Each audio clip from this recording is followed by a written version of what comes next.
This episode is sponsored by Mint Mobile, and we have an especially exciting announcement. We want to hear your scorching hot reality TV takes. That's why we have partnered with Mint Mobile to open a hot take hotline where you can leave us a voicemail message and give us your reality TV takes. Give us your hot takes, thoughts, and theories, and we'll read and react to the best ones on an upcoming reality recap episode. All you have to do is call 1-855-MINT-TALK. That's 1-855-MINT-TLK. Or if you prefer the numbers, that's 855-646-8855 and leave us a voicemail. Again, just call 1-855-MINT-TLK or 855-646-8855 and leave us a message. This summer, don't get burned by your old wireless bill. Make the switch to Mint Mobile. Get 3 months of unlimited premium wireless service for $15 a month at mintmobile.com/VIALL. That's mintmobile.com/VIALL. Upfront payment of $45 required, equivalent to $15 a month. Limited time new customer offer for first 3 months only. Speeds may slow above 35 gigabytes on unlimited plans. Taxes and fees extra. See Mint Mobile for details.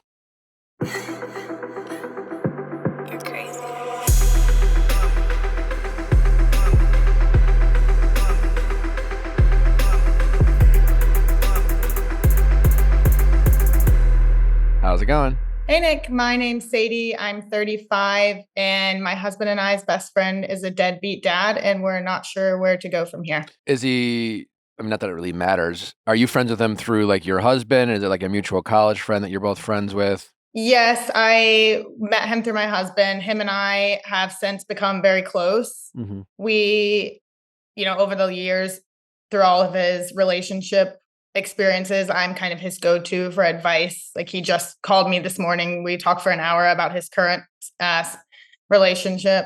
But if you like, I can go ahead and give you some background on the context of why he is a dad is really important. So I can definitely jump into that.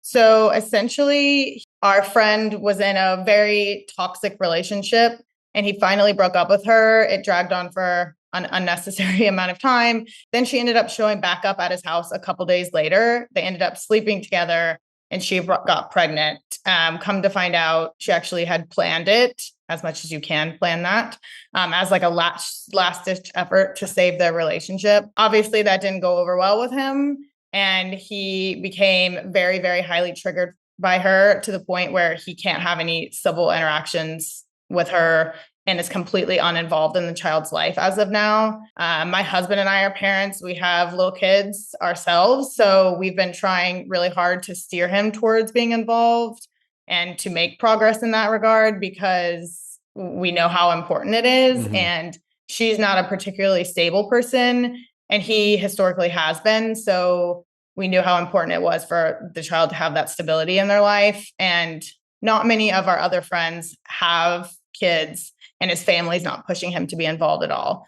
So we just really aren't sure where to go from here. We seem to be one of his only friends expressing how important it is to be involved. And many of our friends have just kind of proceeded with him as if like nothing has changed.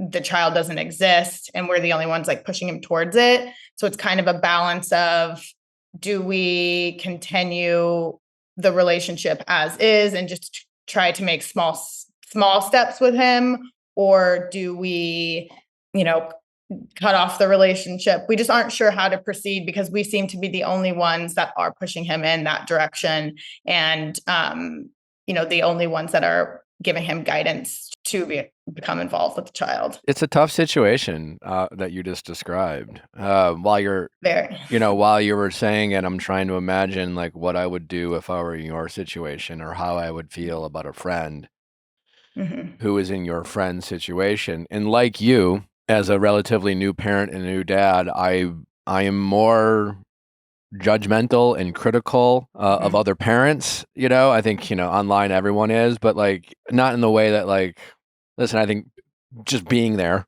matters the most, which, obviously I'm sure you understand in terms of like I think every parent has the right to parent their child how they want, obviously within reason of their kids being safe and yada, yada, yada. But this is, it's definitely not the same as you were like, our friend's a deadbeat dad, and he, got divorced. He left his wife, or his wife left him, and now he's just decided to like pretend he's not a dad anymore. Um, it's definitely different than that. And he does express a lot of interest in wanting to be a dad. Like he wants to have children. He loves our kids. He's highly involved in their lives. He's around a lot. He is consistently asking questions about like our baby, how to raise a baby, and he does want that. How old It's is this just kid? her own less than a year old. He's like 8 or 9 months at this point, and he's never met him, there's been no involvement up until this point. Mostly, and up until she actually had the child, he's expressed a lot of interest around wanting to be involved, and even discussed having like sole custody himself, because she is a very mentally unstable person, and that is like could be what's best for the child long term. But in where we live, it's very hard for him to get that unless he has a mountain of evidence. And even on the other side of that, up until this point, he doesn't really have many rights until the child reaches a certain age. And then on top of that, the mother is making it very difficult. So he does have a lot of barriers. But at the end of the day, my husband and I see it as, it doesn't matter how many barriers there are. Like you could put a mountain in front of you. This is your child. Like you have to prioritize that. And that's what's going to be important. And no matter how many, things she puts in front of you, how difficult she makes it, like you have to make that the focus. And he seems to be deterred by any small thing that she does or piece of bad news he gets from a lawyer. What was the last you said you talked to him this morning for over an hour. What did you guys talk about? So that's actually about so he has a new girlfriend. And that was a situation with his current girlfriend. And he has since started a new relationship. We're very supportive of that relationship. I still think he has, a lot of work to do personally. But the relationship he's in now seems to be very healthy. And she is supportive of him being involved in the situation. So that is helpful, but they haven't made much progress. Not much. They have made zero progress other than having the conversation of like, I am supportive. How old is he? He's my age, around 35. Yeah. Okay. What did you guys talk about for an hour and a half if everything in this current relationship is solid? She's a little bit younger than him, and it's just around her wanting, at the end of the day, he's pretty insecure, and she is like a decade younger than him. So she's just in a little bit of a different phase of life socially, and is like wanting to go out a lot. And he is not in that phase of life. He wants to just stay in, and it's just causing a bit of a rift for them. And he's just like not understanding why that's such a big of a priority for her, because it's just their age gap is kind of coming to a head, and they're at a crossroads really. Like, she says she wants to settle down, and she says he's a priority, but I think her actions are at the point where are they in line with what she's saying? Like, is she actually ready to settle down, or is she just think she wants to settle down? And well, I mean, a lot of 25-year-olds want to settle down someday. Exactly. That last part, they don't often say the someday, especially if they're dating someone older. Yeah. Or just don't communicate that. But for a 25-year-olds, yeah, they'd be like, yeah, I want to settle down. 27, 28, it's like, that sounds cool. Yep. That gives me a little bit of time, even though time goes fast. And it's like, well, what is, as someone who has a younger wife, yeah, where they are matters in their life. And if he feels like they want different things in different stages of their life, it doesn't matter if they both want to eventually settle down and have kids. At the same time, if he doesn't want to go out all the time and she does, that's just a huge compatibility problem.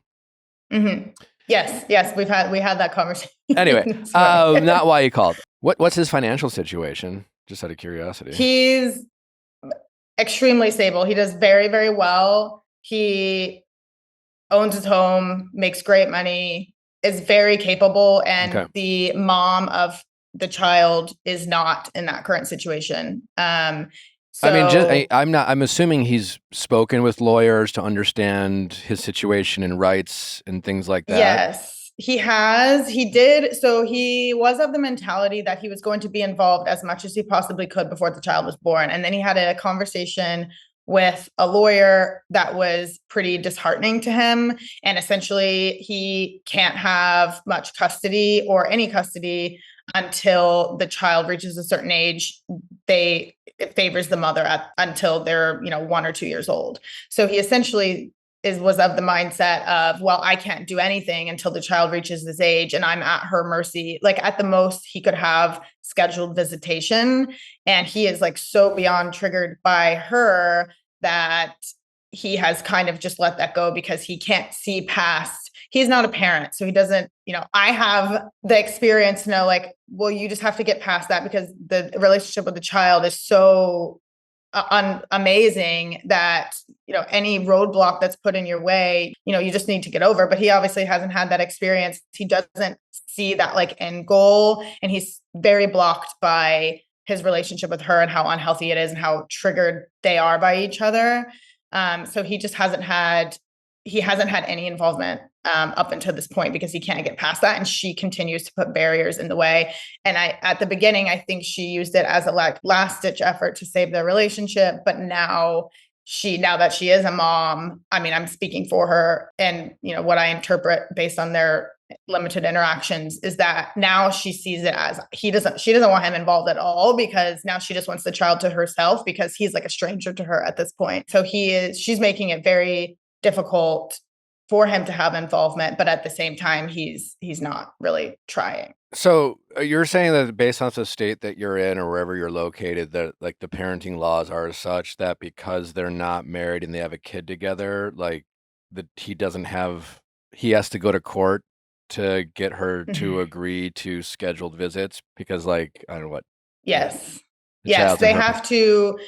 At the most, I think he can have, a handful of hours, like maybe 10 hours a week of visitation with the child. I'm not sure if she needs to be there or not, but regardless, he can't have the child come stay at his house. It's very limited in what he can do. But I would imagine, I mean, I'm not a lawyer and I've never had any experience with this kind of situation, but I would imagine in order for there to be any kind of custody, when it comes to the point where he's able to have custody, there has to be some kind of experience with the child prior, but he has not had any. Yeah. So. All right. Well, it's a tough situation. I already said that. I feel like I don't think this is a situation where you cut off your friend. You kind of floated that out there, Yeah. No, I don't think cut off our friend. And we love him so much. That's not what we want. It's more, we don't want to make it seem like we're okay with how things are going and be complacent in him not being involved in the child's life, having kids. And, we just had a baby ourselves when this happened. The kids are only a couple months apart. So it's very fresh and emotional for us as well. Totally. But we just aren't sure how to proceed because we seem to be the only ones really pushing him in that direction. He's not getting that from his family. Our other friends don't have children, so they can't really understand either. And I am the person that he goes to for a lot of advice. And he has kind of pulled back because I think he knows where I stand and it's not in line with what he's currently doing. So he brings up his current relationship a lot, but not the child a lot. So we just aren't sure how to go from here, how to encourage him to get involved, how patient we should be with it, or how pushy we should be with it, considering we're the only ones that really feel this way. Our friends actually do, but they're not vocal about it. What have you said to him? So it's been kind of confusing because up until the child was born, up until he had that conversation with the initial lawyer, he was pretty, sure that he was going to be involved. And then he had that conversation. He was really deterred, and it was kind of like he lost steam. So then our conversations went more and then when the child actually got here, and it became more real, it's like he pulled back. And, I would consistently ask him about hey, because he was making pretty small steps until earlier this year. And then it kind of came to a halt. And now he's at a point where he has to make a decision. He has to establish paternity, and he hasn't done that yet. And she won't do it voluntarily. So he has to sue her for paternity. And he hasn't done that yet. And we've been lingering in that step for a long time. So more, a few months ago, we had like a pretty good heart to heart with him where we're like, hey, like you can't be a deadbeat dad. Like it's not about, at the end of the day, it's not about you and her relationship. Like you made a decision, she made a decision, and this child is paying the price for it. Like you need to be focusing on that child. And he completely agrees. But he, again, is so triggered by her. And we've had conversations around therapy, and he is in therapy and has been for a really long time. But to me, his therapist is not super effective at this point anymore. And they aren't doing the hard work. Like they're not having the conversations that they should be having. And I'm like, you should be coming out of therapy, like feeling like you've accomplished something, like, oh, that was really hard. We really dug deep there. And it's more of just like someone validating his feelings. So I've encouraged him to get another therapist because he has so much to work through and they're not working through it. Yeah. I mean, there's a lot of not, great therapists out there. If he were my friend, right, I would do some version of what you're already doing, but it's more about trying to paint a picture about the long game, right? Right now, you've said multiple times he's triggered by her. He's triggered by her. I have no doubt, and I can completely empathize with why. But there is a part which I'm sure you've kind of alluded to. He's an adult man who made an adult choice. And she came over. They had unprotected sex. You can't be like, oh, she's crazy, she's crazy, she's crazy, she's crazy, she's crazy. Oh, she's a psycho, she's a psycho. And then he invites her over, or she shows up, or whatever. They have unprotected. She broke in. Yeah, she broke in, but he still made that decision. But I'm like, that's a whole other even like, I mean, like, broke in. Shocking. Either way, shocking, Then he came inside of her. Like he's got shocking. So whatever. He needs to take that ownership. He needs to accept that. Right now, because he can easily be like, she broke in, she's crazy, she's all this. It's just so easy to paint her, and she is, in some version of is the bad guy to him, and she is going to make his life probably difficult. But he will be a happier person and go further in life in general by just like owning what he did wrong and how he can improve his situation. Yeah, he's very much so in the victim mindset. Yeah. So, for sure. That's step one. And then step two is, just painting this picture of just like this could be, as difficult as it is, one of your best moments in your life. Very few opportunities in our lives do we get to be someone's hero. Do we get, in parenting in general, I think, as you obviously, I'm sure, feel recently, you just had another baby, you have young kids, you guys are relatively new parents. Yeah, like most of us live these very charmed, privileged, whatever, like, mundane lives and whatever. And the most meaningful thing we can do is be parents, right? And then now he doesn't have an ideal situation, but he has a chance to be this kid's hero, and he has to think about the long game, and he has to think about the impact he can have on this child's life for years to come, as a 35-year-old man. And he's got to want to have that fight. And thank God he's a successful man who has money and can make these fights. And it might cost him in ways, but like, again, like, so you just got to paint that picture of it's an opportunity for him. You're not going to get very far by criticizing him and putting him down and calling him a deadbeat. It's more about like, you have a chance here to do something that will make you really proud of yourself. And if you don't follow up with this decision, this is also something that it's going to have years of regret. I mean, there's just very few parents out there who, for whatever reason, they all have the reasons in the present of why they just weren't as present of parents, or why they weren't the type of parents they thought they would be when they thought about being parents. And this is something that could haunt you, and it's like he's looking for, I think it does haunt him. He's looking for meaning. He's looking for purpose. And now he's like investing this time in this younger woman. And again, no criticism from me, but like, it's also someone who's like, he's talking to his friend for an hour and a half about a girl he just started dating. You don't do that unless there's some serious relationship problems, unless you're, and he's not even willing to see that. This is emotional energy that he's wasting on someone who still wants to like pop bottles. And he's saying to himself, well, I don't get why she wants to do that. Well, who gives a shit why she wants to do that? She wants to do that. Like, I mean, I don't know, like maybe she had a different childhood than him. I don't know. Maybe she was in an isolated family where she didn't get to go out as much. I don't know. Part of the reason why Nally and I work as well as we do is we had very different childhoods. my parents were very strict. I didn't get to do much, like in my teen. I mean, I had a great childhood, but you know what I'm saying? I wasn't just, Natalie was just living by herself at 17 in New York. She grew up really fast, that allowed us when we met for her to like actually want to do the same things that I was looking to do in the time in which we were together. It wasn't like I want to settle down someday, and things like that. So he doesn't want to see that right now. And honestly, there's a part of like this is drama that he can preoccupy himself with. So there's that. But again, as far as getting through to him, I really think you have to be patient. You really do. Don't be the only, you said you're the only people who really feel this way. Well, you don't want to be the only people who are making him feel like a piece of shit. Because and we definitely aren't. Like, we're super supportive. The conversations we've had with him are very positive. Over like, I never have said like you are a deadbeat. I'm like, you can't be uninvolved in this child's life. Like, you can't not be a dad when you have this opportunity to be a dad. So I think you just change your messaging into tell him what he can't do, because then it's just like, well, I mean, I can, Yeah. He solidly has that option.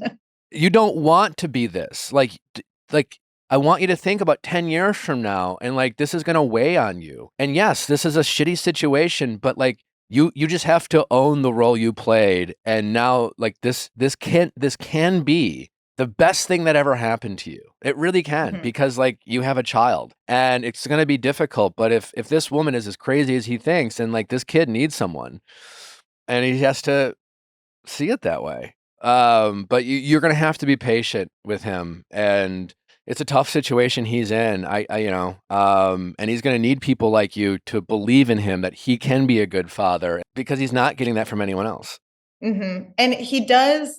So what's frustrating is that we have these conversations over and over, and I know I can see that he wants it, but he just like can't get over the barriers of her. And it's, I mean, I've literally like, we've had this, I can't even tell you how many hundreds of hours of conversations we've had about the situation. It's just kind of getting him over that hump. I think, and I don't know how to get him there. Does your husband talk to him much about this stuff? Because I really think like man to man, he needs a little bit of like, he needs to get kind of called out and get a little pep talk about like, hey, man to man, you need to step up and be someone I know you're capable of being, because like you're better than this. And a little like, you need to take care of your people. You need to take care of your family. This kid is your family. Do not abandon your family. And like, adversity comes in all different forms. Right now, you and your husband have this, sounds like great nucleus. I don't, listen, I'm not trying, like, adversity comes to all of us, right? And and your husband has to paint this picture like, listen, this is how adversity is coming to your doorstep, but you still have to show up. And adversity is going to come to your guys' doorstep. I don't know in what way, but then you guys are going to have to step up and show up, and that's what being, a parent, an adult, a good, and he just needs you two to believe in him. But I really think some of this will be more impactful coming from your husband, especially when it comes to like, you need to step up for your family. Yeah, I think that is a good idea, because I do think a lot of the advice he's getting from his family side is from his sister and his mom.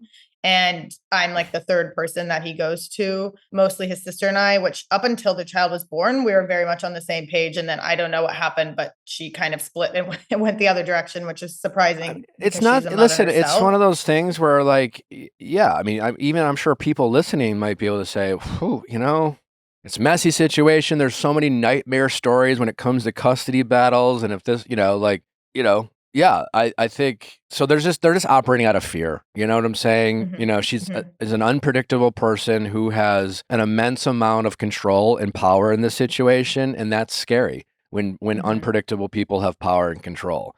So I get where the reservations are coming from. Me too. Whether we understand it, whether we would do the same thing, it's just, it's coming from a place of fear. So he just has to see this as an opportunity. He has to see this as the biggest challenge of his life to date, and a challenge that like, again, whatever frustrations that this person brings in his life, he has a chance to like have a impact on someone's life in a meaningful way. And very often we don't get to do that. And parenting is an opportunity for all of us. Yeah, I do agree that I think parents. It would be helpful for my husband to have a really good one-on-one conversation. I don't think that that's actually happened up until this point. He has been involved in like a more of a group conversation, but hasn't had like that one-on-one time with him. And I think as, you know, as a parent, my husband is less patient with the situation, because he sees like how he'll like say one thing and then not follow through with it. Like he acts like he wants it, but doesn't actually. He needs to be patient, and he needs to like also challenge his friend, but there needs to be a level of patience. Hey, listen, like you guys, clearly he's disconnected from this kid. He's never been a dad, like you said. He hasn't met this child. The bond isn't there. You know, he didn't like get to nest with his, you know, pregnant partner at the time in which she, you know, like, which even then, you know, like even dads, I remember when Allie was pregnant with River, it's like there's a different bond that moms have, you know, when you meet. So he doesn't have that, right? You guys have this because you're bonding and connecting with your family. You've seen, you know, you're just assuming how he's going to feel once he meets his kid. And so he needs to be patient, but consistent and patient, and it's challenge him. And it's like, it's more like he's got to believe in his friend, because, you know, his mom and his sister are just feeding him with fear. It's just like, I don't know, man, she can make the rest of your life, you know, next 20 years are just going to be miserable, and she's going to try to take your money and yada, yada, yada. And like, yeah, that's good advice. Yeah. And I do have another question. So he's kind of at a crossroads now where the next step is to establish legal paternity. She won't willingly do it. And he has said and acknowledged that is what I need to do. It's been 5 months and he hasn't done that yet. But what if then he gets to the point where he makes that decision? It is determined that he's the father. And then he ultimately decides, I don't want to be involved, which is a strong possibility. What are you asking me? Like how, like what I struggle with is like being okay with that, I guess. And okay, what do you mean? You like what are you worried about? Are you worried about pushing this guy to do the thing that you want him to do, and he decides to back out, and then now he's like liable? No, I'm worried about him just ultimately deciding like, no, I don't want to be involved. And like, are we okay with that as his friend, of him just like not being involved in the child's life? Yeah, listen, I don't think you abandon this guy. It is a unique situation. You can feel how you feel about it. He's going to have to live with this. You know, he will. And the point you're going to make over the short term is that like, listen, like this is something you're either going to like end up being really proud of yourself, and it's going to be a life accomplishment 10, 15, 20 years from now when you realize you stepped up and again, like maybe the most meaningful way of your life, or you're in 15, 20 years from now, you're going to have a ton of regret. You know, and you don't know why and in what manner and way that's going to manifest. Does this kid reach out to his absent father and say, why weren't you there for me? Why'd you leave me alone with this woman? Or is he going to wish, you know, or is he just going to have nightmares about his son? You know, like, I don't know, maybe he keeps chasing the wrong women and he ends up, you know, not being a father in the way he planned. I don't know. And then it's like, that's not your, you know, he will have to pay whatever consequences. It's not your job to like punish him by like alienating him. You don't have to love what he's doing, but like he hasn't turned into a bad guy. It's not like he's magically unsafe around your kids or he's doing low character things. Like, yeah, we wouldn't do what he's doing. We don't agree with it, but you can still empathize with the situation he's in, and you don't have to praise him for it. You don't have to pretend that you're okay with it. I don't think it has to define your friendship going forward if ultimately he doesn't man up. He'll have to live with those consequences. Yeah, that's really helpful. Just because we don't have there isn't anybody else that's pushing him in that direction. We just didn't want it to seem like to him that it was coming across that we were okay with the situation. Now, mind you, I think it's pretty clear. He knows where we stand on it, especially being parents. But I think ignoring it was complacency. I want the big message I want to get across to you is that if you're going to be successful in convincing him to do what you think he should do, it's not going to come from a place of you guys being his parent and being disappointed in him and letting him know that you don't agree with it. Like at the end of the day, this is, you know what I'm saying? Like he already knows that you don't agree with it. Like spin it into more positive. Yeah. You know, it's like if you threaten to not talk to him anymore, he's just going to again victimize himself again. You know what I'm saying? He's going to put himself as a victim. You got to make him feel empowered. You got to make him feel like this is the right thing to do, that this is a chance to fulfill his destiny as like a person who like very few people nowadays, like, yeah, like most people are emotionally weak, people who don't step up to challenges, who victimize themselves and are kind of losers. And he has a chance to be a winner here. He has a chance to be a winner and step up in ways that most people wouldn't step up. And it's going to be hard. And it's going to be a battle, and it's not going to be fun, especially early on. But the reward is so great at the end of like this fact that he was, and he has to see that. He is not going to make this decision because his friends are disappointed in him. You know what I'm saying? That's not why he's going to do this. So it really doesn't matter. Like, you don't, he has so much. Yeah, you're thinking about, well, how do we make him feel shame if he doesn't do what we want to do? That's just a waste of your energy. Yeah. And no, it's not that. I think it's not that we want him to feel shame at all. I think it's that we just see so much potential in him. Sure. Like, he's a really solid human. He's a great friend. He's got a great job. He's just got a great family. He's got so much going for him, and he doesn't see what we see in him. Like, he lacks confidence, and he's super good looking. Like, girls just like falling over. Listen, if he had the right woman in his life who was saying, "Hey, we're gonna do this together," he would. But he's alone, and he doesn't have the And listen, I don't know what I would do 10 years ago if I was like single as fuck and going on a bunch of dates and dating women my age or older and younger, and just being like, I don't fucking know at this point, like we are in an emotionally healthy situation, and we have the support system that he doesn't have. So you have to give him some empathy. You just have to like really make him believe in himself and see the opportunity here. So how do you, because that is like one of our biggest issues, or not ours, is that he lacks confidence. So I'm consistently like in our conversations guiding him, like, hey, you have so much going for you. Like, how do at the end of the day, I can only do so much. Yeah. And like, he is in therapy. His therapist, in my opinion, I have shared with him, like, he does need a new therapist. But how do I continue doing what I'm doing? Any other advice? Honestly, really his confidence is really... He can only do so much, like a lot of his confidence probably comes from his childhood. I hope his mom made him believe in himself. You can only do so much, but keep doing what you're doing. And again, just slow burn. Yeah. Your husband as well. But yeah, you can only do so much. Yeah, that's what I figured you would say. He's only 35, listen, the good news is, as a guy, like the time's a little more gracious and forgiving with men who figure their shit out later in life. So maybe there's still hope, but like, again, just keep helping him believe in himself. That's all you can do. Okay. All right.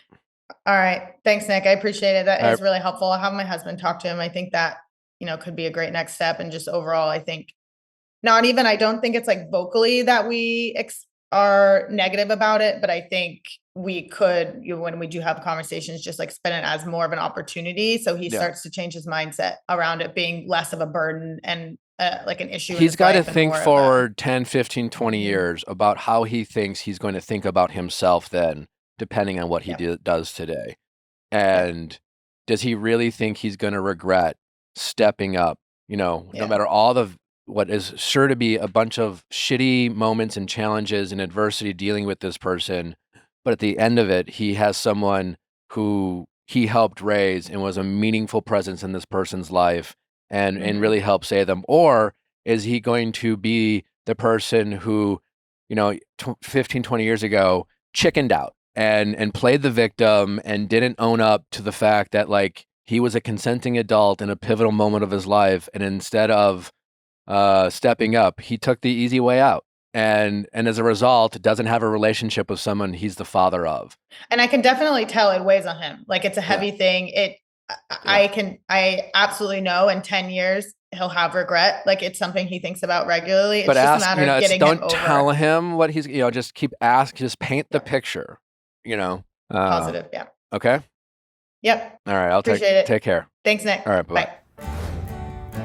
Well, I'm a bread girly, probably just like you. We all love bread. But sometimes when it comes to bread, there's a lot of bad options out there and ones that just don't make you feel good after you indulge in your favorite carbohydrates, but not with Hero Bread. Hero Bread fits my life and health goals. You would never know it's low net carbs, zero sugar, and also high in fiber. And I love that zero sugar part of it. Everything that Hero Bread makes is delicious first and foremost, from their croissants to their bread and everything else they have available. River is absolutely obsessed with their croissants. I love them too, by the way. Their dinner rolls, amazing. Tortillas, great. Bagels, fantastic. And Hero Bread's sliced bread loaves are absolutely must-have for any sandwich lover, which is me. So if you are looking to continue to enjoy eating bread in your life, but get a healthy option instead, check out Hero Bread. You will absolutely be obsessed with their low-carb, zero sugar, and high in fiber bread. The best part is it will taste delicious. Hero Bread is offering 10% off your order. Go to hero.co and use code VIALL at checkout. That's VIALL at HERO.co.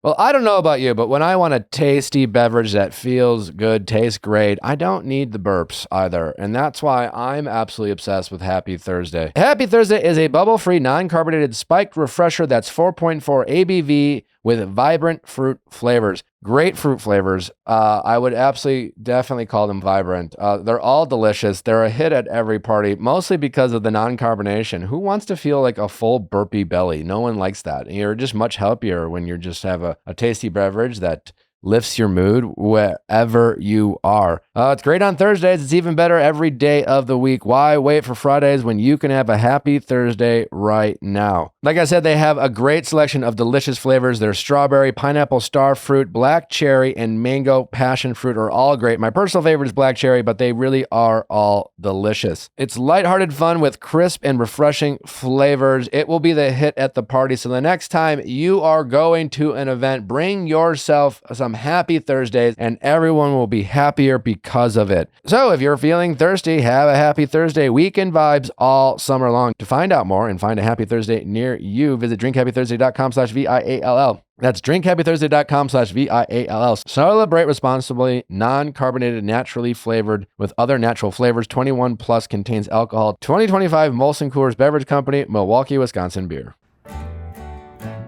Summer is here and we are all chasing something, a break, a goal, a vibe. Let's not let the bad socks and blisters ruin it. Bombas makes socks and now slides and seamless essentials that keep up with whatever your summer looks like. Whether you are running a marathon or just a few errands, Bombas Socks has the perfect socks for you. So it doesn't matter if you're dressing up, dressing down. Take care of your feet, people. I mean, I just don't think we appreciate just how much we stand on our feet, and you should take care of them. Bombas has the most comfortable socks and a great selection. Again, they have dress socks for every occasion. They have fun, comfortable socks, great designs. Natalie loves their compression socks she wore throughout her pregnancy and then some. She raved about them. She every time she met another pregnant person, she would always rave about Bombas compression socks. So if that's something you could benefit from, check it out. They don't stop at socks either. They have fresh white tees you barely have to break in, waterproof slides for the beach, backyard, and everywhere in between, and buttery soft, sweat-wicking underwear that feels barely there. Everything that Bombas makes is high quality. So take care of your feet and check out some of their other great selections in the meantime. Plus, with wedding season being in full swing, you're going to want to see their ruffle and dress socks that make you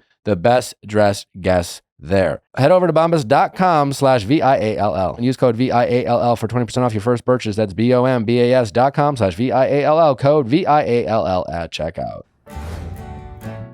How's it going? Good. My name is Lindsay. I'm 28, and I was wondering, should I tell my friend that her soon-to-be ex-husband used to be my therapist? How long have you been friends with this person?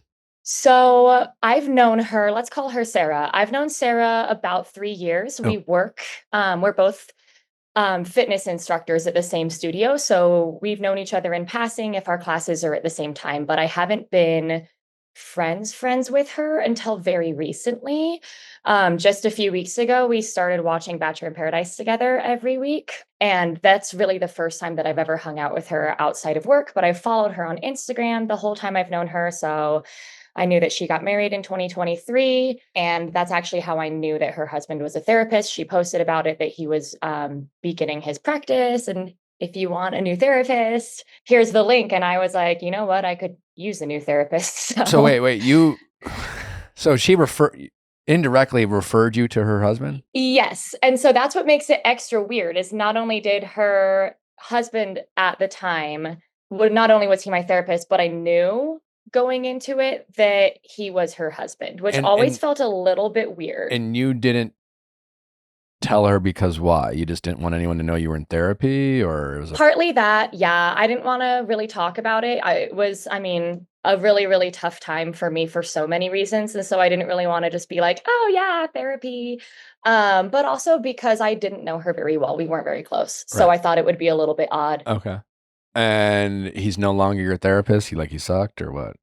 Yeah. Oh, I just didn't like his therapy style. It wasn't what I needed at the time. So he was my therapist for about 6 months. Okay. And then in January, How old was this guy? mid-30s, mid-late 30s. Uh-huh. Yeah. In January. And they were married for less than 2 years, huh? Yes. Yep. Yeah. Do you know the tea? Yeah. So I got the tea last week. From her. And from her, yeah. When we were watching Bachelor in Paradise before we started the episode, it's me, her, and a couple of her best friends. And so her friends already knew. But essentially the tea is he has borderline personality disorder and was just very extreme, very controlling, very troubled, had substance abuse issues, put on a pretty face when he was outside the house, but then he would come home to her and kind of just be nasty, and she had had enough, is essentially the tea. And he's a therapist. Wow. Yeah. That's the thing, is I'm kind of shook because I never knew. I only knew him in a very professional manner, and we never talked about his personal life, obviously, because he was my therapist. I'm assuming this is a friendship that early on you value and that you want to maintain. Yeah. I've always really kind of wanted to be friends with her, but it's always kind of scary to reach out to someone and be like, hey, you seem really cool. We should hang out. Yeah. But yeah. How old is she? Also mid-late 30s. Okay. You do absolutely need to tell her. 100%. Okay. Yeah. Okay. Then how? Well, wait, That's my convince question. me. Well, clearly this is like you were hoping I'd say something different. Just for fun, the part of your brain that's clearly too scared to tell her. Forgetting about your fear, set your fears aside. Give me the unemotional argument of why you think it would be better not to tell her. Unemotional argument. I have no unemotional argument. Okay, well, good. Okay. So right. I guess your point is being made, Nick. I think really I just am wondering if there's a point. Just because if and that's part of why. She definitely, to answer your question, if like she absolutely, this could end your friendship. Yeah, it just could, totally get where you're like your best.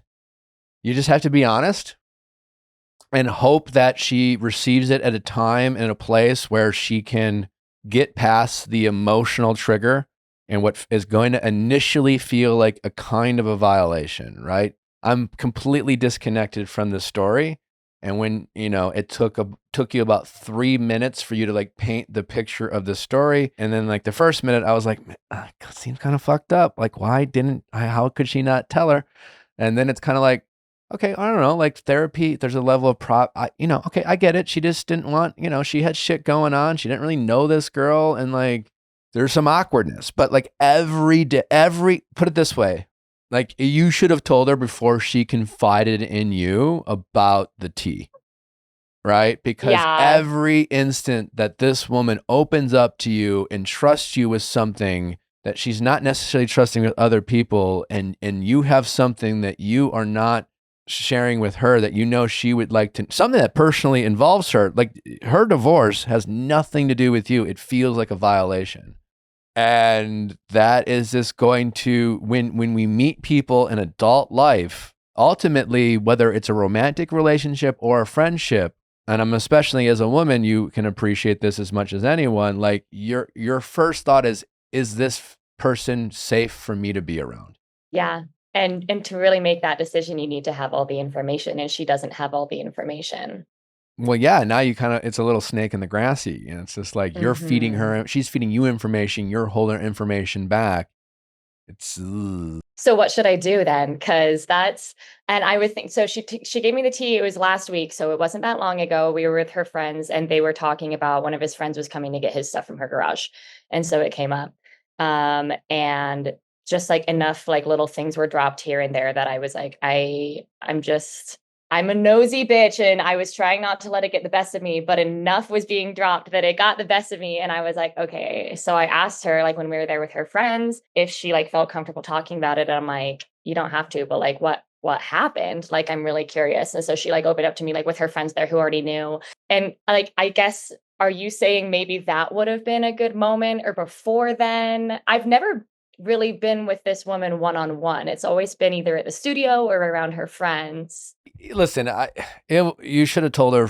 I don't know the dynamic of your friendship, but like in my world, I would have, as soon as you like, oh, like, yeah, I'm actually like, your husband's my therapist. Thanks for the reference, as like a casual. But at the same time, I don't know what's like to be in your shoes. I don't know how sensitive therapy was for you in that moment. Understand that not everyone's comfortable sharing who their therapist is.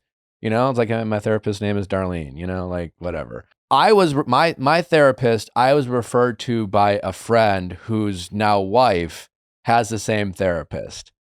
And we don't really talk about it. So I understand there's a level of sensitivity about like, we go to the same person for like, I don't know. I get where you're coming from. I don't know if she will. Hopefully she will. Thank God you personally hate him as your therapist. Like you have that going for you. You're like, but you're going to have to get it out fairly quickly. Okay. Ah!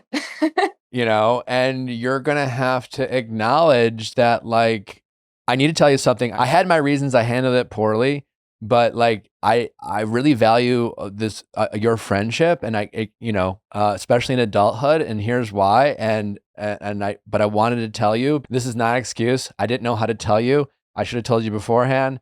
And my reasons for not telling you sooner is because like I was trying to figure it out, but this was wrong. And I listen, like I'm telling you because I value trust, and I want people to be trustworthy in my relationship, and I want you to feel like I'm a friend that you can trust, and I don't feel like I went behind. And I think you just kind of get it out very vulnerably without trying to make excuses. You really don't like, and she has every right to be as mad as she wants to be. That's the important thing, is like, if she gets super mad, you just have to let her be mad. That's not at the point where you're like, but I had the right to feel this way. You know, she might need some time to like take a break from you. I don't know. Maybe she might be like, girl, at least we both hate him. I don't know. Like it really could go either way. I don't know. Like you have to allow her to be, she has the right.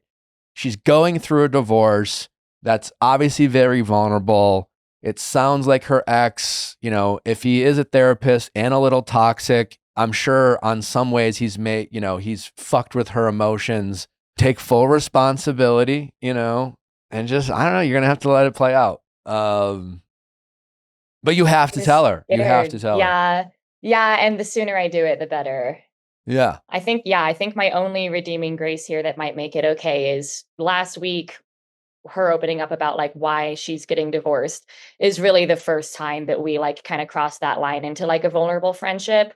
Before last week, like we literally were just coworkers who had started watching reality TV together. And so I'm hoping that because that door was like just barely opened, that it's still an okay time to. Yeah. And I think you just say, listen, it feels weird. And I feel like I should have just told you. But at the time, I just was like very nervous about therapy. I didn't really know where to get a therapist. That's a very common, thing. She provided a link because I'm sure she'll remember. And like, yeah, that happened at a time where I honestly just was like very nervous about therapy. And so no, I wasn't trying to like advertise I was in therapy, even though like it was your husband at the time, and doctor patient kind of thing. So I just kind of set that aside. But now that we've gotten closer, and and I don't work with him anymore, but like I felt like I should tell you because I didn't want to keep that from you. And I want friendships in my life where like, there's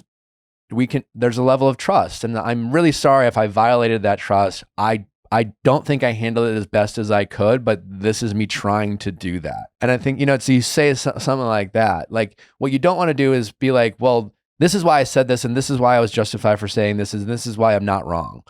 Like you were wrong, and that's fine. And maybe well-intentioned, and maybe you just have to hope that she is in a position to empathize with the position you were in, and then offer you grace, knowing that like the person she got to know, well, like the mistake you made is, I guarantee you, she's made a version of this mistake at some point in her life. The question is she in a position to see that and to recognize that and offer you the grace that you're hoping to get from her. I'm scared. Yeah. But that I've gotten myself in a predicament here. That's life. But like what you don't want to do is like let your fears justify your choices, because that's when you get into territory of just like shitty behavior that you're able to justify because you don't want to be inconvenienced by some confrontation or the fear that you could lose someone, but you are establishing relationships based off of like deceit and lies, and you wouldn't appreciate being in that position, and you want to feel comfortable with the people you surround yourself with. And you know what it's like, I am sure, to have made friends and feel like they were kind of being shady and a little misleading and having to be like, I don't know if I should fuck with this person. And I really used to fuck with this person, but like, I don't know. They're just kind of, they always have excuses as why they can't just be fucking up front. Yeah, no, that makes sense. Okay, then I need your advice then on like how I should tell her. Like, should I be like, hey, let's get coffee? Like, so we're not watching Bachelor in Paradise this week because she had a conflict. So that buys me some time until I see her again. When should I try and only see hang her out? one-on-one? I wouldn't do it that night. I wouldn't do it around her other friends. Have you guys gotten lunch? Would that be a first if you asked her out for lunch?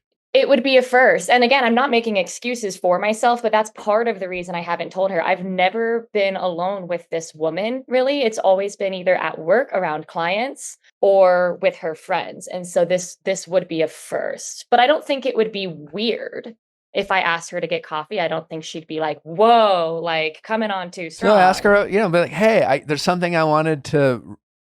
I always hate the load, like something I wanted to talk to you about. But like, right? Exactly. Like we need to talk. We need to talk. Don't get mad. Don't get scared. I don't want to freak her out, like, hey, do you want to get coffee sometime? I wanted to run something by you.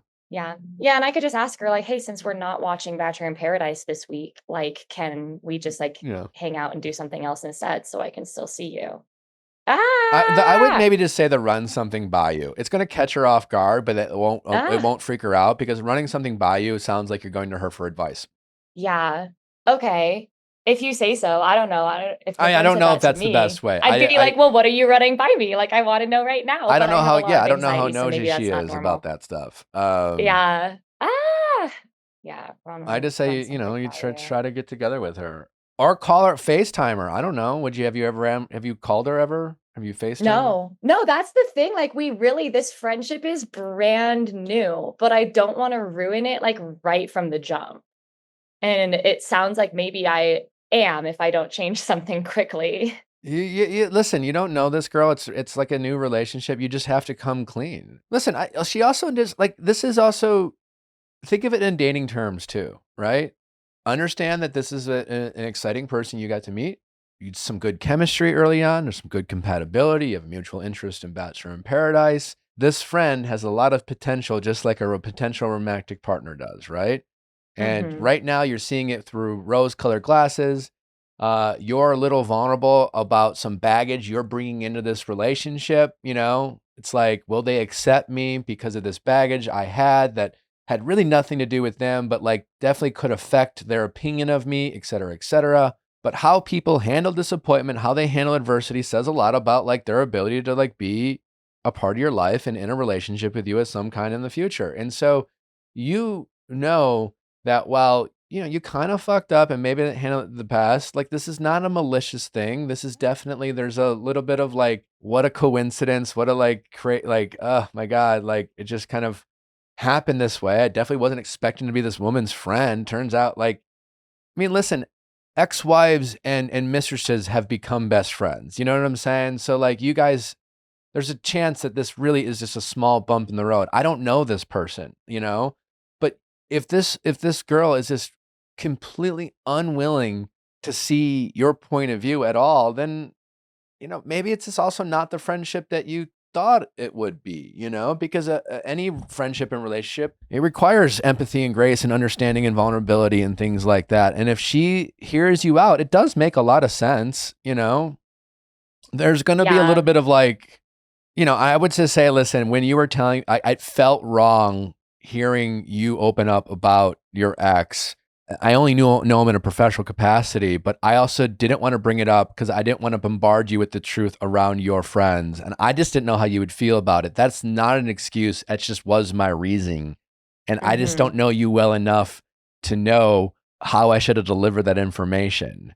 And so you just say like, vulnerably, like I like, I don't this, you can say this sounds corny, but like an adult, like I've really enjoyed becoming friends with you and I value this friendship and I want to be upfront and honest with you. And if I want to come to you and just tell you, and I'd love to hear how, like, just tell me how you feel. You have a right to be upset. And if and going forward, I hope that we're never in a position like this again, but, imagine if we were. I do want to be upfront with my friends, and I want them to feel like I'm someone who it just is as transparent as I possibly can be, and I want to be transparent with you. Yeah, no, that all makes sense. And like I said, I don't know her super well either, but from what I know about her, I feel like she would take it okay. But you're right. If she doesn't, then she has that right as well. I do think it helps that it's been over 6 months since he was my therapist. I think that like distance helps, and the fact that I Who knows? stopped it, That's I not think really for you to helps. decide, Yeah, no, that's true. That's true. If she doesn't think it helps, then it doesn't matter. You're wasting your energy trying to like decide for her how what she's going to like. You have no idea. Yeah, you're right. I'm just trying to mentally prepare myself. Oh my gosh, I'm But you became friends scared. with her how recently? Really in the past few weeks. Okay. I think Yeah. you're going to be okay. I mean, again, this all makes sense. It makes sense why you didn't tell an acquaintance that her therapist was her ex-husband, because like ultimately, like you're not out there advertising that you're in therapy. But now that you've become friends with her, it just feels like something like friend to friend, like you wanted her to know, because obviously she opened up to you and you just didn't know how to handle it in the moment when you were around a group of people. But like, I always want my friends to feel like I I you know, I don't keep things from them that are their business, Yeah. And I feel 'Cause like it this is her is your business. business as much as mine now that we're friends and you're opening up to me about this guy, and and so I really think I think that's why you reaching out will fit that narrative of why you didn't tell her along the friends, because this is you making sure you guys are alone, because I didn't know if you wanted me to tell you that way. So Mhm. No, that completely makes sense. And I mean, I guess like worst case scenario, she's like, "Screw you," and then when I run into her at the studio, it'll be awkward. Like, I don't that's think she's going to really say screw you. I mean, that would, based on she what you're doesn't telling seem like me, that kind of well, also person. just She based on what really you're telling doesn't. me, it doesn't seem to justify a screw you. Like, I get your point of view, right? This Mhm. is definitely like, I don't know what you could have done differently, but I get why she might feel a little weird about this, Yeah. you Yeah, and the know? longer I go without telling her, the worse It's it's just just like gonna right get. now, right? This is a woman who probably has trust issues. Anyone going through a divorce Mhm. has some kind of trust issues or some kind Yeah. of emotional trauma. It's There's a her very second divorce vulnerable, as like, well, so yeah, when shit happens to you, it's hard not to get paranoid about it repeating itself, right? yeah. Like when you go through a breakup or a divorce, there's always the like, how did I not see this coming? You know, they presented one way, now they're a different person. So like her Mhm. radar for that type of behavior is probably more heightened now. So I'm just coming from that perspective, not the like, you fucked up and how could you have done this? And like, and Yeah. I can't reason with your logic. I'm not there. Like everything you've said makes a ton of sense on why Okay. you got to this point. But what really matters going forward is that you, again, don't allow those excuses to get you into the territory of now 6 months go by. You've been friends with this chick for 6 months. You still haven't told her. You're still in Yeah. kind of that gray area of like, you know what? I kind of get it. She didn't really know what to say. She told me pretty fast. And then when you sit down and you emphasize honesty and communication and wanting to be upfront and having that difficult conversation with her, if she is a reasonable person, despite going through this very vulnerable state, I'm assuming she will see that rather than being the person who's just like very defensive, very argumentative, trying to justify everything. Um, you know, that to me, that matters more, because that will be more telling. You know, it's like when you date someone, again, use that same analogy. If people will give you certain cues about like how they are handling disappointment, and how people handle disappointment is a huge indicator on how they'll be in a relationship, whether it's romantic, whether it's a friendship. And while this is adversity that you guys are facing, you have an opportunity to give her some indications that like trust matters to you, healthy communication matters to you. You have a willingness and an ability to like have confrontation and just be an adult and be vulnerable and acknowledge that you made some mistakes and you want to correct them. Those are a bunch of green flags.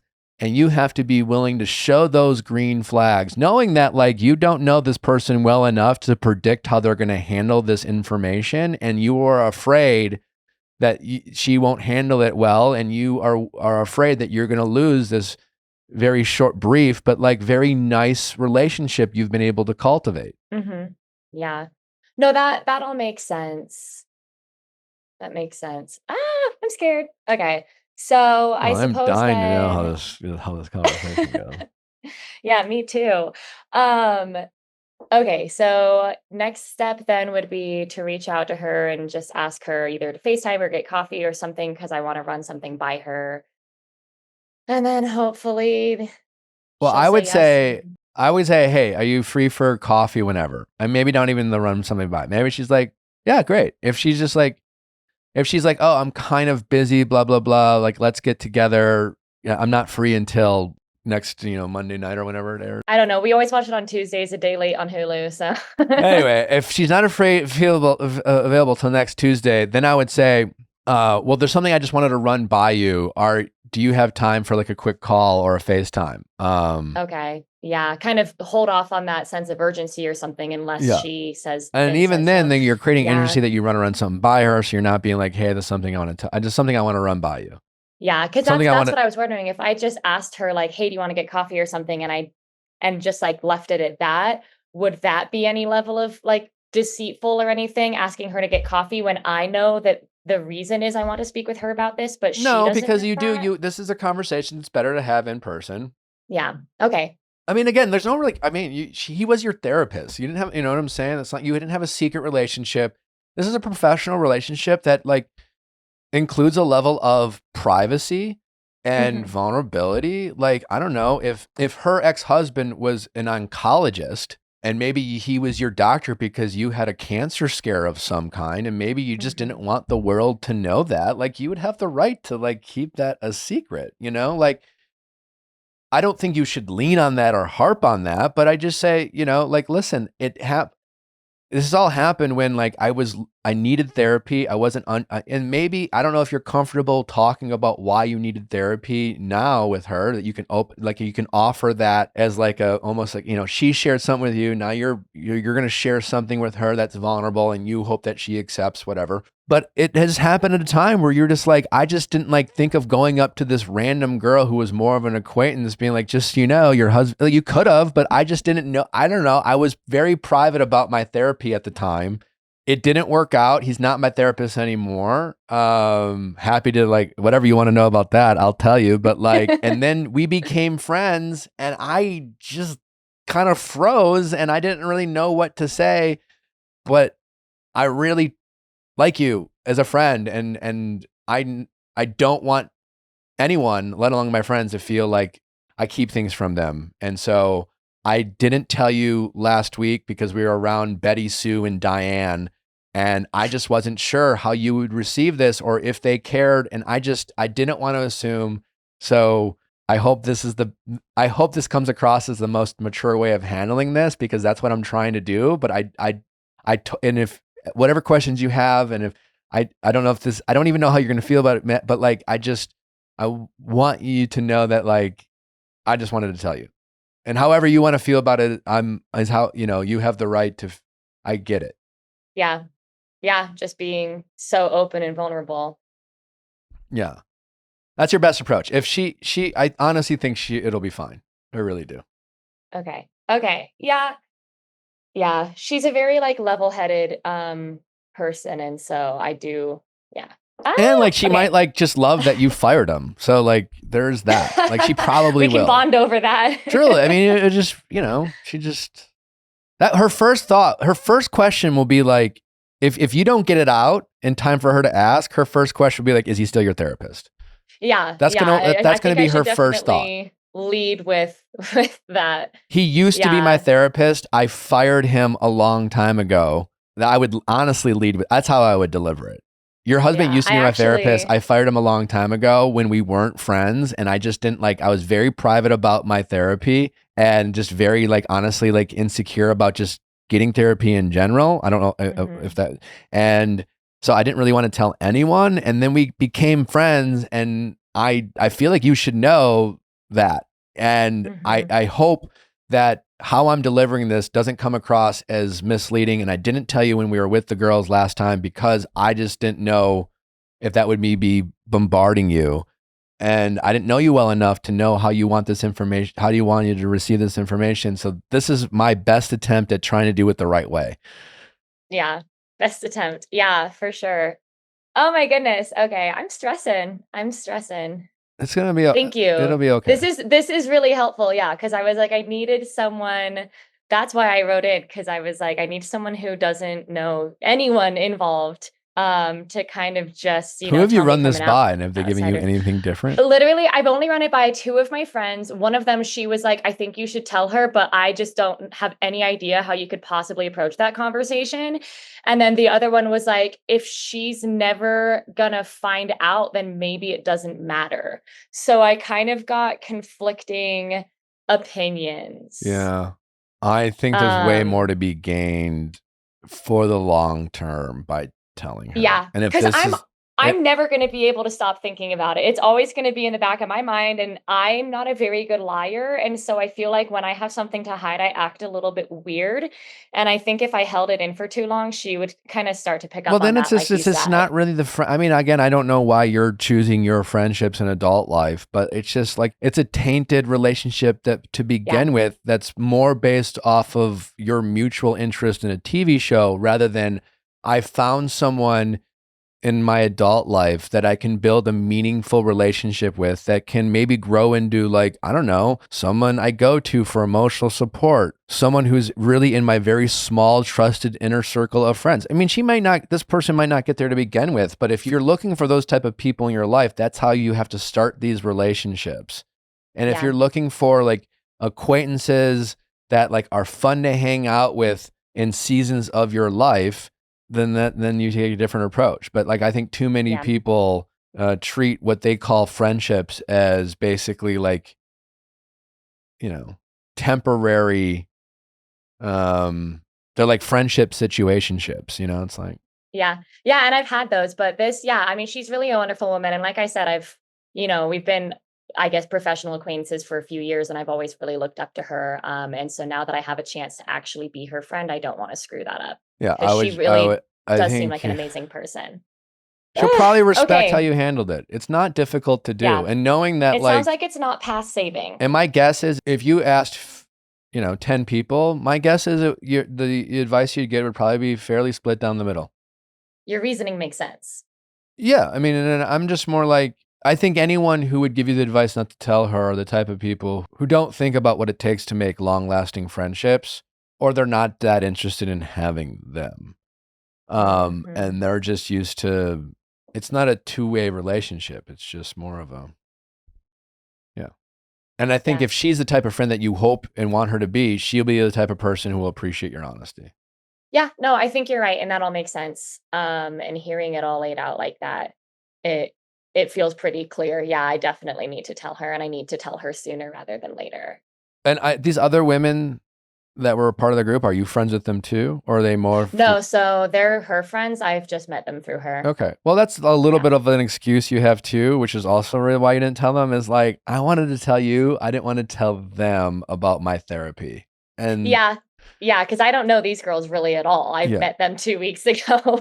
But, I don't know how she will feel about like, and I guess if you're only really been friends for a couple of weeks, I guess it wouldn't have made sense for you to randomly tell someone. You could just be like, I don't know what your expectations about that were, like, I don't know how, I don't think spouses are supposed to like have, it's the HIPAA, like. Exactly. Yeah. Like at the time it felt like a little bit of a confidentiality thing, but now, He's definitely not supposed to tell her, right? That would be a violation. I don't think you're allowed to tell your spouses who your patients are just because they're your spouses. But now that he's out of the picture as my therapist and out of the picture as her husband, I'm like, okay, now it makes, no. I'm freaking out. Okay. Just tell her. Be vulnerable. I think it'll be fine. I really do. Otherwise, you're just, or you're just saving yourself from someone who's just maybe a little messy and a little toxic and a little just maybe not in a position to like, because like this is dramatic, right? I mean, hell, people listen to this and be like, oh shit, what a crazy story. It's like, it's dramatic. And so if she's someone who is drawn to drama, she will use this as drama. And if she is someone who is like drama adverse and ultimately like in her adult life, she's learned how to like separate drama from things she can avoid to like, right? That's all maturity. And so if she is someone who really is like looking to like work through disappointment and like just remove drama from her life, you are setting her up in a position to do that. She might not take the bait. She might decide to use this as an outlet to release emotion. Who knows, right? But like this will be telling for this friendship about how she handles this information, because like ultimately nothing you did sounds malicious, and there's just maybe some miscommunication or just not really like a very unique situation where there weren't defined expectations and boundaries for a situation that usually doesn't present itself. Yeah. Yeah. I don't even know if when she put the link out, like, she was just like, a proud wife moment, like, oh, look, my husband's doing this thing. Like, I don't even know if she was actually expecting anyone to even consider seeing her husband as a therapist, Totally. Yeah. Okay. I'm scared. I'm scared, but I feel better about this because I feel more certain that I know what I need to do and like why I need to do it. I understand you're scared, but I think you need to like just remind yourself that this is the right thing to do. Yeah. It is. And you will, and things are going to play out how they're going to play out. But the result of how she handles it does not change your decision tree. Yeah. Yeah. I need to stop kind of trying to think of different scenarios that could happen and just go in. Like so many people in this position are basing their advice off of the outcome you want, right? I want an outcome. So what do I do to get that outcome? Well, I want to save this friendship. So how do I save this friendship right now? But like the outcome you want isn't like how to save this friendship right now. It is like how to do the right thing, how to be a friend that is, someone that can show that trust and communication matters to me. And how do I build a friendship that actually like has like some real chance of being a meaningful relationship in my life? And based off of those parameters, what should I do, regardless of the immediate reaction or how she might feel in the moment? And if your only goal is to not feel like you're in trouble, then you know what I'm saying? That's what you make your decision on. No, yeah, that makes sense. Thank you, by the way, for not making me feel like I'm in trouble. It's definitely a super huge coincidence, and it's a weird situation. I was like, I don't even know, but I feel better after this about what I should do. And kind of just going into it, knowing that it's the right thing to do, regardless of the outcome, really does make me feel better. And I think it makes it a lot less likely that I'm going to chicken out because I feel awkward. For sure. Okay. Okay. Well, thank you. Oh my goodness. Thank you so much. I appreciate it. Please let us know what happens. Yeah, I'll have to send in an update. And I just also wanted to say I've listened to your show for years and you've helped me through like all sorts of things. I've never had to call in before because you've always helped me through everything, but this is a special one. So, but thank you for your show and thank you for your advice. My pleasure. Thank you for saying that. And I'm glad that this seems helpful. Hopefully it is. Yeah, it really does. All right. Well, good luck. Thanks. I really want to know how she handles it. I really think you're going to be okay. And I honestly think this will bring you closer together. I hope so. And you're he really sucked at his job. Yeah. We can just bond over that. Yeah. He really wasn't that good. I got to be honest. Sorry. Well, if it was dealing with his own shit, it's really, apparently, you know, yeah, it's now I hard to. know. Apparently the week I fired him is the same week that she was like had their first talk about it. So I'm like, oof, rough week for him. Oof, poor guy. Yeah. All right. Not much sympathy though. All right. All Well, right. thank you so much. I appreciate it. Thank you. All right, take care. Symbiotica is for anyone who is doing all the right things but still doesn't feel their best, because true wellness starts at the cellular level with science-backed high absorption supplements designed to travel with you and work with your body. Symbiotica helps you feel more like you. Well, my favorite part is how they travel with you. They make these very individual like travel packs for you. I'm always on the go, and that's been a game changer for me to stay on my supplement regimen with Symbiotica. It's absolutely game changing. I also just feel great about taking their supplements because they're so intentional. They only put the highest ingredients in their supplements. Well, if you're looking for glowing skin, anti-aging, and better gut health, their liposomal glutathione is a must-have. Also, the liposomal vitamin C. Natalie, I absolutely love that. Can't get enough good vitamin C in your body. Helps with collagen production, glowing skin, antioxidants, and it's a great immunity booster. We all know what it's like to feel under the weather, and that's never fun. It only takes 30 seconds a day to get all the nutrients you need. They have a formula to support your health goals, everything from energy, digestion, immunity, and mood. And like I said, their travel size packs are great for everyone because it just makes it easier to stay in your routine, especially if you're someone who's constantly on the go. Symbiotica is one of the most trustworthy brands out there. They never compromise on quality and sourcing. Their products are free of seed oils, preservatives, toxins, and artificial additives. It's something you can taste and feel in every packet. Go to symbiotica.com/VIALL and you get 20% off plus free shipping. That's CYMBIOTIKA.com/VIALL for 20% off plus free shipping. Well, in an age of digital currency, when you have a bunch of credit cards, sometimes it's pretty hard to keep track of where your money is going. And that is really important when it comes to saving on things that matter the most. That's where Monarch Money can help you and your family. Monarch Money is for anyone who feels like their finances are all over the place, whether you are budgeting solo or managing money with a partner. With one clean dashboard for spending, savings, and investing, Monarch gives you full control and clarity to stop guessing and start building real wealth. Finances can be messy and confusing. Monarch Money acts like your personal CFO, giving you full visibility and control so you can stop earning and start growing. It's more than your average budgeting app. Monarch Money is a complete financial command center for your accounts, investments, and goals. Don't just manage your money. Start building wealth with 50% off your first year for our listeners. With all your accounts, credit cards, and investments in one place, you'll always know where your money stands without the hassle, tracking your spending, savings, and investments effortlessly. So you can focus on what matters most, making your biggest life goals a reality. Named Wall Street Journal's best budgeting app of 2025, the top recommended personal finance app by users and experts with over 30,000 5-star reviews. Get control of your overall finances with Monarch Money. Use code VIALL at monarchmoney.com in your browser for half off for your first year. That's 50% off your first year at Monarch Money with code VIALL. How's it going? Pretty good. How are you? Good. What's your name? My name is Grace. I'm 31 years old, and I'm wondering how I can move on from my ex-girlfriend who held my keys hostage and hid a social media scandal from me. You're wondering how you move on? Well, it's less about moving on from her and from the relationship and more so about the things that were said and done to me and sort of trying to reclaim my story and find solace and validation in my own experience without requiring like answers or confirmation from other people about what I experienced. Okay.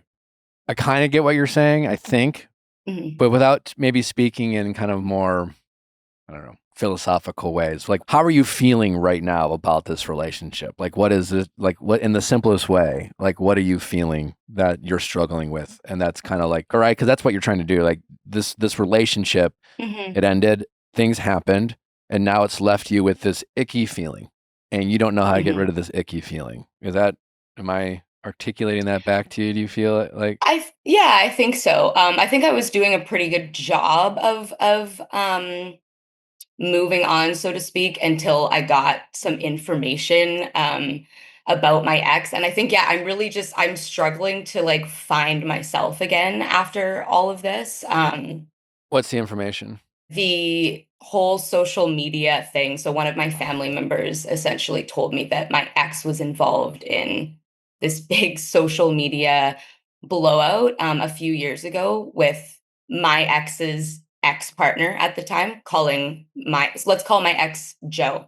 So Joe's ex-partner was calling Joe out for being an abusive partner on social media. And I had like just heard about all of this the other day. Why are you struggling with that? I think because I had a different idea about what the relationship was, and that my ex trusted me and we had this like beautiful trusting bond. And it's one thing for that to end. And I mean, I'm the one that ended it, and I feel very confident about that decision. But to hear all of these other things after, I think I feel icky because I'm like, oh, so this person was abusing other people, and this has been going on for ages, and then I allowed them into my life and they did it to me and they lied about it. And just so I don't know. So when your ex was an alleged abuser or being accused of it, or they were like harassing and bullying other people online? Right. No, so my ex was called out online allegedly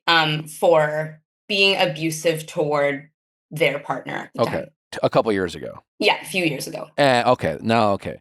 And so your ex got called out by someone online for being, is it physically or emotionally abusive? Emotionally abusive. Okay. And are you saying the things that your partner was accused of, do you feel like she did that to you and with you in that relationship? I do. I think I'm struggling. You don't say that you're convinced of that. You're like, you're looking up to the left and you're like, I do. Like, yeah, I think, and that's sort of what I'm grappling with, because so there's like this dichotomy between like logical and emotional mind. And logically, I can say that, yes, I do feel that my ex was emotionally abusive. And how so, I guess, like, because they were manipulative, reactive, or temperamental, or a lot of like every day do they call you a worthless piece of shit? It was more so manipulation, I think, and sort of the classic, like, you don't really love me, you don't care about me, you treat me like shit. When I would, for instance, set a boundary and say, hey, I need you to go home, I need you to leave my apartment now, I need to like go to sleep and get up early for work the next day. And then she wouldn't leave, she would stay, and then she would follow me downstairs when I would try to get space. And then like police got involved. Like there were just so many things as a result of my boundaries not being respected and me communicating what in a way that I thought was very calm and respectful, and being met with, you're actually like a narcissist and you're horrible and you treat me like shit, you don't love me, you don't care about me, like those kinds of things. She called you a narcissist? Yeah, or that I had strong narcissistic tendencies, I think was the exact phrasing. But I just feel like your energy is being focused on the wrong thing. Well, one, you broke up with this person, so like, got to pat yourself on the back there. And now if I'm understanding you correctly, you heard this bit of information that honestly, from how I'm understanding your story, all it really should have done is validate your decision of moving on from this person. Mm-hmm. This person, as you're describing, when you reflected on your relationship, was at best very reactive, and when they got triggered, was very cruel and mean, and said things that are out of pocket that they probably didn't mean, or they were hurt, so they tried to hurt you, hurt people, things like that, right? And eventually you came to a point where it's just like, I can't keep doing this anymore. When it first happened, I'm sure you tried to give your partner the benefit of the doubt. You tried to offer her grace. You tried to work through it with her. You tried to calm her down, yada, yada. Like, and again, like as humans, we all just decide that like we are now therapists and we can diagnose other people. And I think there's just a lot about abuse is about consistency and there being a pattern. It is not about like someone having a bad day and saying things out of pocket that they have to apologize for and then make some meaningful changes in their life, or just never replicate that. And again, mm-hmm. I don't know how much good it's doing by you trying to figure out whether your ex really did abuse you, or if you really knew who your ex was. I honestly feel like you do know who your ex was. Again, like you're saying, well, actually, from what I've heard about what she was accused of back in the day, the thing that you're triggered by is that what you heard about your partner, you believe. And you believe because that's the person you dated and got to know. So it's almost like counterintuitive that you have now convinced yourself to have these internal thoughts about like, did I really know this person? Or I can't, whatever thoughts that you're having right now that are having the opposite effect. Instead of it validating your decision to move on from this person, it's keeping you stuck emotionally and thinking about this person. It's funny. I got in a spat with my parents. I don't know why I brought that up because I'm random, but I asked, we were going in circles, couldn't get through to her. And then I finally asked my parents about what, they were talking about their feelings.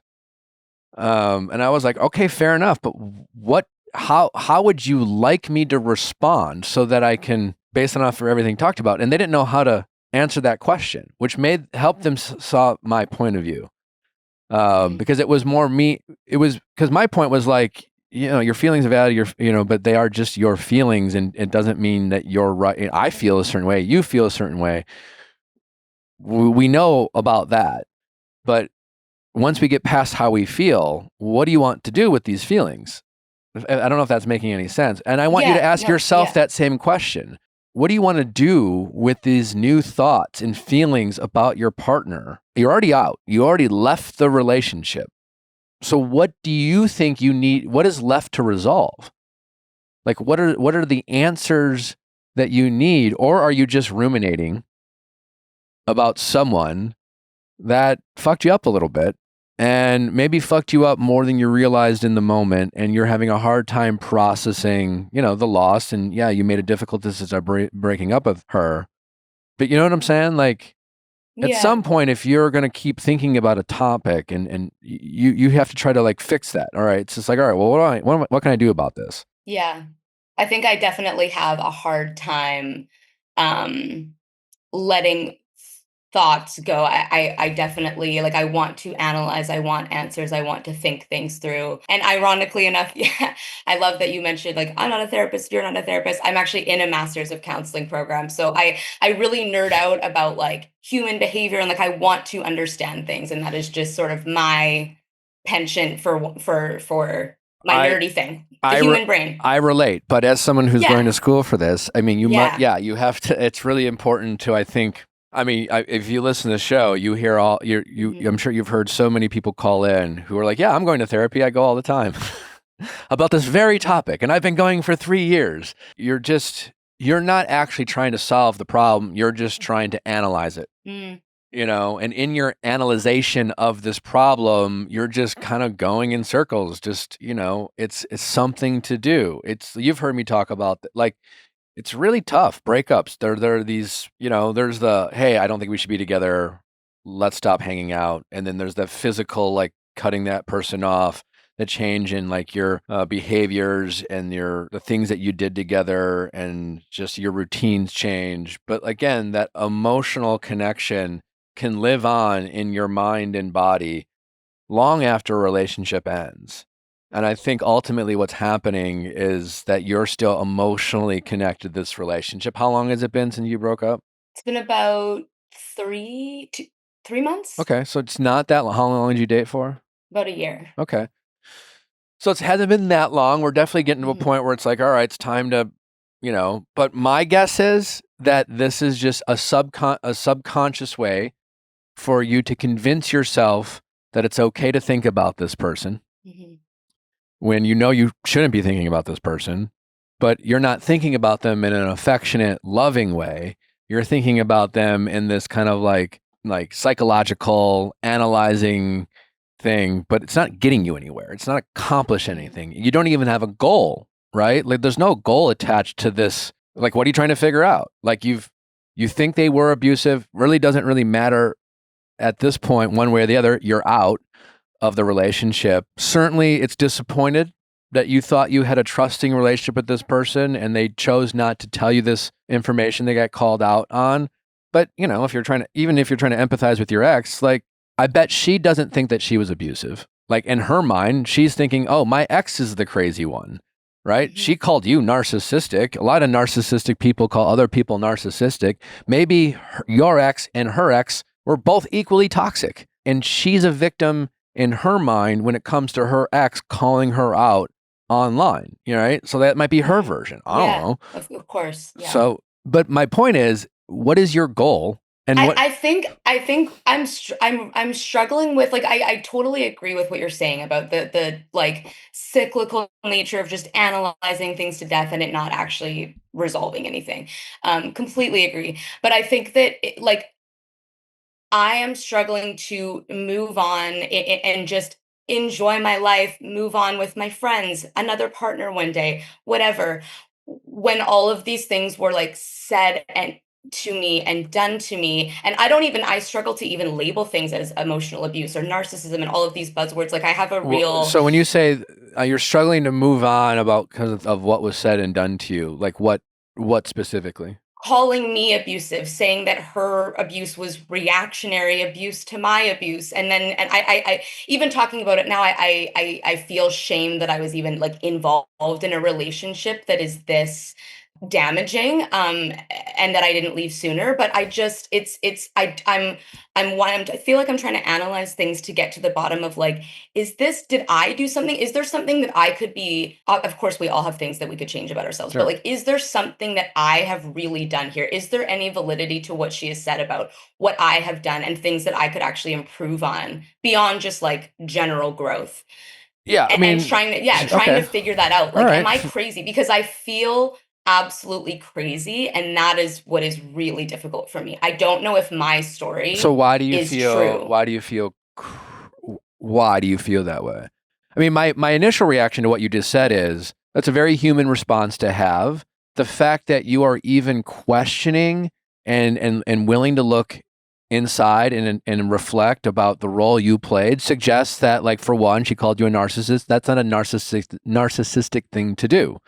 Right? We all can be narcissistic and self-centered, but most of us have the ability to go, I've been an asshole lately, or like that was selfish of me, or I was wrong and I'm sorry. And I feel guilt for how, you feel guilt for something that you're not even sure you did. And you're worried that you might be, so that in itself suggests that you probably aren't that person, but being the person who wants to be a better person, who wants to take accountability, you really want to figure this out so that you're not the person that your ex accused you of being, right? It's a little gaslighty and things like that maybe your ex did. But again, like I always go back to, like, you've heard me go on my soapbox about gaslighting, right? Yeah. You go online and people will say if someone says any of these things to you, you're being gaslit, right? And embedded in those bullet points is some version of that person calls you crazy. Again, I've never been in a fight with a spouse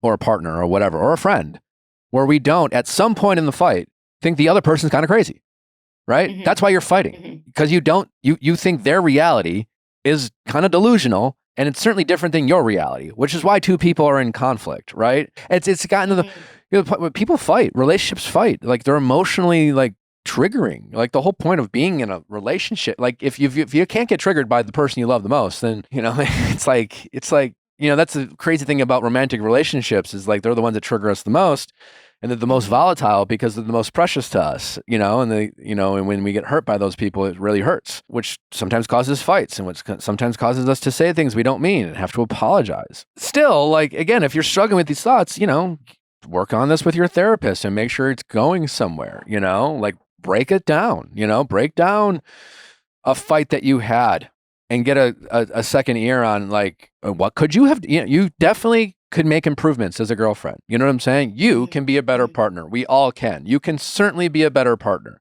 So work on that. I don't think you need to like, was I? Like, hopefully not. I don't think you were. Again, I wasn't there, so I can't say for sure. But the fact that you are even willing to reflect on something that your ex, who has a pattern of unpredictable and reactive and potentially abusive behavior, I wouldn't spend that much emotional energy giving it that much attention or validity to the point where it's really affecting your mental health and emotional well-being.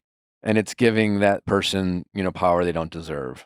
No, yeah, I agree. That's a really good point. I think I'm worried that like other people in my life might feel this way too, and not have said anything.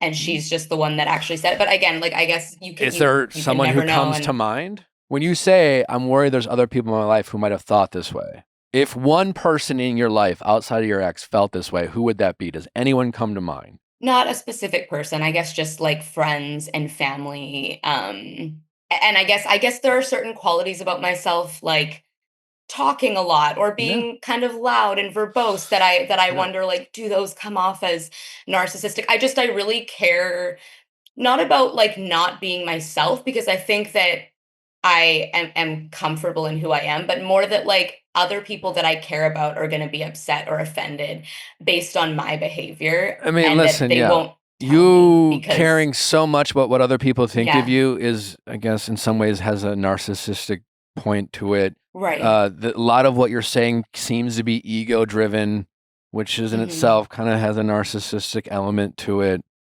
whatever. And yeah, you could work on that for sure.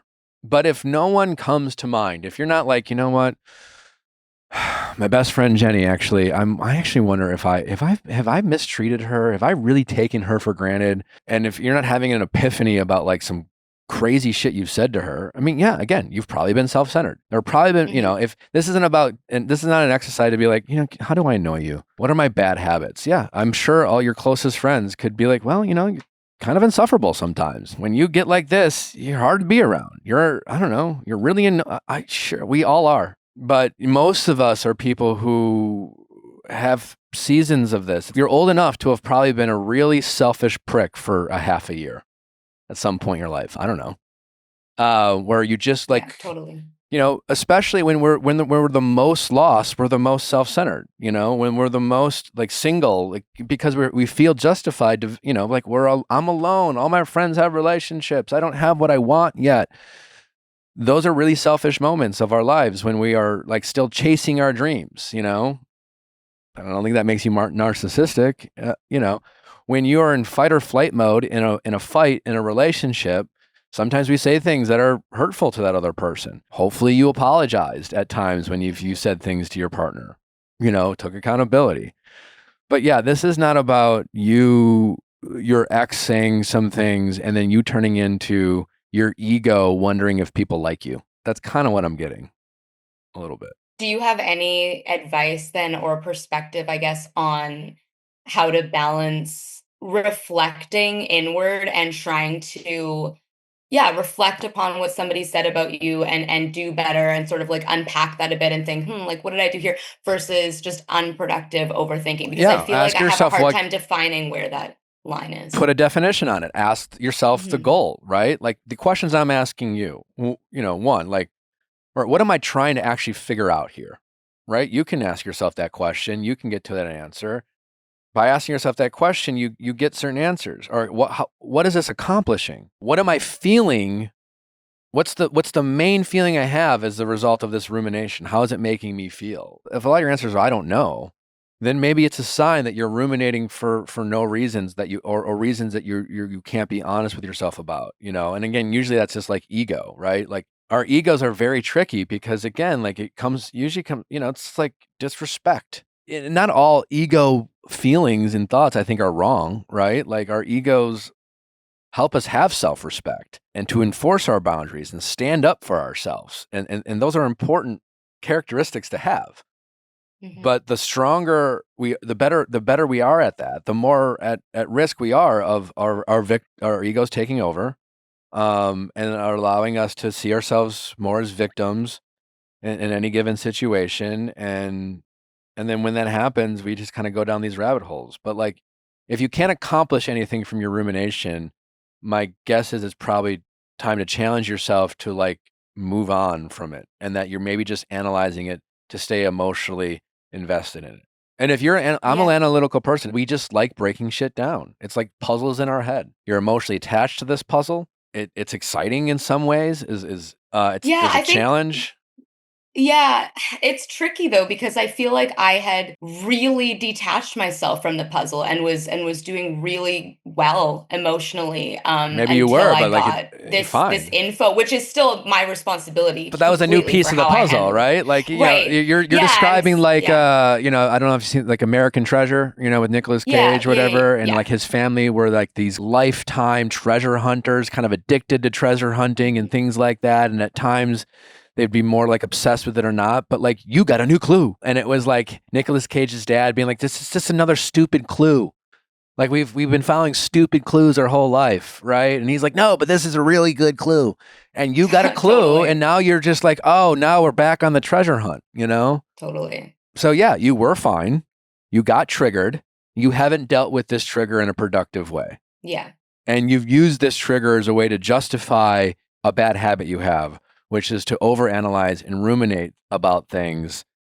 And then ones that you're emotionally connected to, it's just that much easier to go down these rabbit holes. But it's not getting you anywhere. It's not accomplishing anything. There's nothing for you to actually solve. And now you're asking yourself questions about yourself that I think deep down you know the answers to. Yeah. You know, ironically, it is self-indulgent, and it is you thinking about yourself. So if you really want to work on this so-called narcissism that you're being accused of, prove your ex wrong by letting it go. Yeah, and see, like I feel like it's coming from a place of, well, I want to figure out what I did wrong so that I can be a better person to help other people, so that I can be a better therapist one day, a better mom one day, a better partner, a better friend. But it ultimately leads back to ego and to myself. Sure. And then that fuels the shame of feeling narcissistic or whatever it is. So again, yeah, well, once you figure your shit out in the short run, you'll be a better version of yourself in the long run. But baby steps. Yeah. You're kind of mind fucking yourself by saying, well, I'm doing all this to, like, again, be a better person, be a better mom. And you've convinced yourself that's the goal. But it's actually like, again, you're not, that's why the ruminating goes nowhere, because the goal is so broad and so big and kind of just like unspecific that you never ask yourself, what am I actually ruminating about in this moment? And what is the specific thing I'm trying to solve and understand? And the reason you can't get there is because there's nothing really to solve or understand. You're broken up. You know that she wasn't right for you. You know that while you weren't a perfect partner, that like you were generally okay, but there is some things you have to work on. And that's that. And you're not surprised. And honestly, this information, this clue that you received is not all that surprising. It just confirms what you already thought. And a person who has shown a pattern of this in past relationships said some very hurtful things that really like got under your skin and messed you up, and you should deal with that, but like that shouldn't require you to stay in your head 24/7. For sure. Yeah, I think there's also an element of this being my first like queer relationship, that I'm kind of holding on to that in a certain way, and it's been more difficult because I feel like I'm like holding on to this element of myself that I've like recently let surface. I don't know if that makes sense, but I think that's part of it too. And I'm just maybe, yeah, I probably have a harder time to relating to that aspect than you. But at the same time, I just think maybe you should rather than be harder on yourself about it, you should give yourself more grace. This is new for me. A lot of what I'm feeling is new, and I'm trying to understand it. So focus on that rather than this. Again, just trying to understand your ex on any level is just a giant waste of your time and energy. Who was I actually dating? A flawed person of which you kind of knew about. And that's why you broke up. But is trying to understand myself in relation to what I went through a waste of time? I mean, maybe a better question for someone with a little bit more experience than me, but like, I think that's, I think you could argue semantics, and I think you can debate that. I think deep down, you know the answer, and it's just striking that balance. It's just having balance in your life. And it's just reminding yourself a couple times a day that your ego exists, that it needs to be constantly kept in check, that it's going to cause you to focus your energy on unproductive things that are more ego driven rather than things that are actually like worth your time and make you happy. And you kind of know the answer. And like ruminating over it is really just something to do and entertaining. It's wild how you can know one thing that isn't, you can know that this isn't productive and that you don't want to be stuck in this, but there's some part of you that's clinging to it for God knows what reason. So. I mean, I have found that in those moments, the answer is almost always your ego. Yeah. And the more you get enlightened about your ego, the harder it is to just, check yourself. But like, it's also, it can be easy to do and just be like, yeah, I mean, all right. Like, it never goes away. Your ego isn't something you conquer and eliminate. It's something you learn to control. It's a superpower that left unchecked can kind of turn into this nasty virus that can take control of your life and cause you to do hopefully out of character things. When kept in check, it can be something that's really helpful for you to like stand up for yourself, know your self-worth, set and communicate and enforce your boundaries, and know how to say no to unhealthy people and choices and situations. Then it's really productive. And every day, like the more enlightened you become, the better you are at every day kind of workshopping those kind of competing emotions. That on every day, there's some version of that conversation you probably need to have with yourself. But ruminating is a sign of the ego, I think, having more control than you want to acknowledge. I think ruminating is a sign of a lack of acceptance, especially when there's no specific goal of what you're ruminating over. When there's not oh, all right, this is my problem. I want to solve this problem. And as a result of the problem, I'm going to ruminate. Not, you're just like, I feel this icky feeling. I want to understand this feeling that I'm having. Mm-hmm. I want to figure it out. And you don't even know the problem. Right. Or the problem is this is some vague general thing. Right. No, I think there's an element of being just having had a lot of anxiety for my entire life and almost feeling some weird sense of comfort in that, even though like on the surface, I don't like my anxiety. It's not productive. It's not pleasurable, but there's an element of like comfort. Yeah. If I let it go, what will happen? You know what I'm saying? Yeah. Well, thanks for the call. Keep us updated on how you work through this, and we'd love an update. And hopefully this is helpful. Thanks so much, Nick. All right, take care. Take care. All right, bye.